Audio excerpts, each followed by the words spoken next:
So in this example, I wanted to show you something about torque, angular momentum, and pulley. We've used Atwood's machine in lab, you've seen things attached to pulleys all the time. So this is going to be an example where there are two ways to do it. So let's review a couple concepts. First thing is the concept of torque. Torque, the squiggly T, is equal to a force crossed with a radius, force exerted on a radius, that causes an angular acceleration. Now, we've also used in this class the magnitude of torque, Fr, sine theta, because only the perpendicular parts matter. So if you're exerting a force here, this would be some angle theta. If this is a wrench, that's a horrible drawing wrench, but if you're in class, you're used to my horrible drawings. If you want to move the wrench, you have to apply a force, and only the part that's perpendicular, only this component up here matters. Now the other thing we know about torque is that torque causes, or a net torque, sum of torques, causes a moment of inertia to undergo an angular acceleration. So these formulas right here, I guess that has to equal torque, are the ones we're going to be using. Second thing to note is now we're also using this other type of kinetic energy associated with rotation, which is 1/2 I omega angular velocity squared. All right, now we've gone over this in class, so what I'd like you to do, try to work this example first, and then when you get stuck, if you get stuck, press pause and we'll see that we came up with the same answer.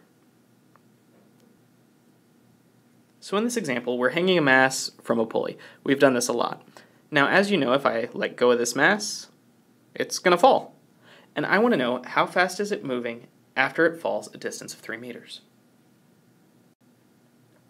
So the first way we're going to do this is just by using our net torque equations. And in this case, let's draw a little force diagram. On this block, we have mg and tension. All right? And this is just linear acceleration down here, so we're just going to worry about the linear. I'm also going to set up this as the positive direction, and this is the negative direction for this block. The reason being, as this block falls, it's going to cause this to rotate. That way, if this accelerates this way, this one falls. All right, good. Now, we also have tension pulling down here on some radius, which will exert a torque, which means this pulley is going to angularly accelerate. So let's write both of these equations. We're going to get, first equation for the block is mg minus t, or plus negative t, equals ma. That's the first equation. Again, I chose negative t because, well, I chose positive b down. That way this is spinning in the same direction that this is falling. And then for the second equation, we know that we've got this loop. And we know that the torque equals I said loop, I meant pulley, alpha. In this case, this is the force of tension exerted on the radius, sine, well, this angle right here is 90 degrees, equals I'm going to write just a little p for the pulley, sub alpha. Now, the thing you need to note, this alpha and this a are related because if this moves a certain distance this way, this falls that same distance. So the tangential acceleration equals r alpha. So let's put these two equations together and let's see if we can't find a formula for the acceleration and then plug it into our kinematic equations. Now I'm going to start with the torque equation and I'm going to substitute the TR, which is our torque, because sine 90 is 1, moment of inertia of the pulley, which is a solid disk, is 1/2 mass of the pulley, r squared, and instead of alpha, I'm going to plug in a over r. So if I look at this, let's see what cancels. This r cancels one of them, this r gets canceled on that side, and then you're left with something that looks like t equals the mass of the pulley times acceleration over 2.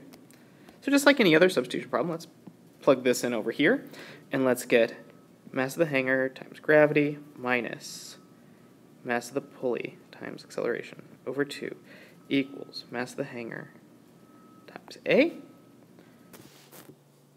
And just to make everything easier, I'm going to multiply all the sides by 2 and get 2 mass of the hanger, G, minus mass of the pulley times A equals MHA.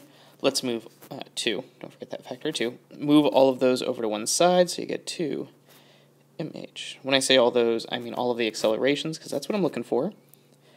I'm going to go ahead and group them, plus 2 mass of the hanger times A, and this goes to your acceleration is equal to 2 mass of the hanger times G all over mass of the pulley plus 2 mass of the hanger. Alright, now that we've got this, let's plug this into our kinematic equations and get V. So just like we would start any other problem, wrote down all my givens, looked at my kinematic equation, said, hey, I don't have time, so I'm going to end up using this one. Notice that your initial velocity is 0, so that's going to go away, and that made things easier. And we're going to get V squared equals 2 times 2 mass of the hanger, G over 2 mass of the pulley plus, mass of the hanger here. Be very careful with subscripts. And delta x, or V equals square root. I'm going to combine this so I get 4. Mass of the hanger was 0.4 kilograms times 9.8 meters per second squared times 3 meters all over 2 times 0.4 kilograms plus 0.2 kilograms for the mass of the pulley. This is just equal to 1. The reason, double check, notice your signs on here. In here I've assumed that down is positive, which is why delta x is a positive, and why this acceleration doesn't have a negative, because I assume down is positive.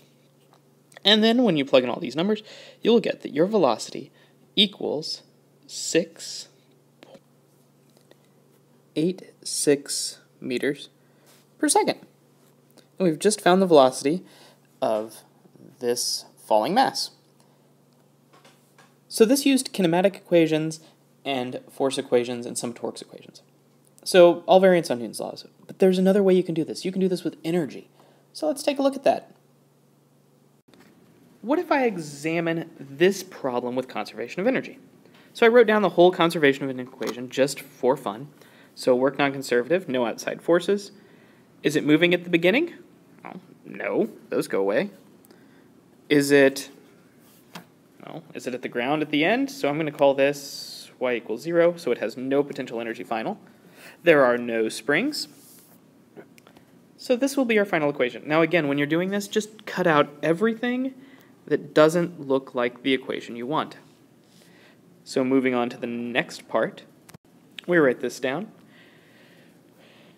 This right here is translational kinetic energy. That is only things moving in a straight line. So this is only the hanging mass. So this would be 1 over half mass hanging v squared plus, what's rotating? Well, in this case, only the pulley is rotating. So this is 1/2 I, that's equals 0, I for the pulley, omega squared, minus, this is only at the end, so this is mgy, and the pulley didn't drop at all, so this is just the hanging mass.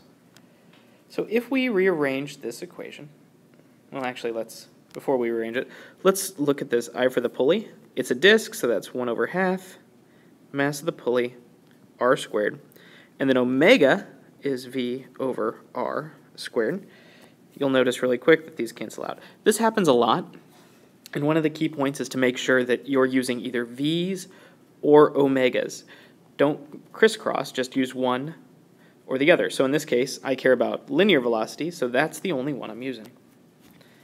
So let's rewrite this equation. 0 equals 1 over half mh v squared plus 1 over 4th mass of the pulley v squared minus m gy. Ran out of room on that page. Let's grab another one. And rearranging this, we get m gy equals 1 over half mass hanging v squared plus 1 over 4th mass of the pulley v squared.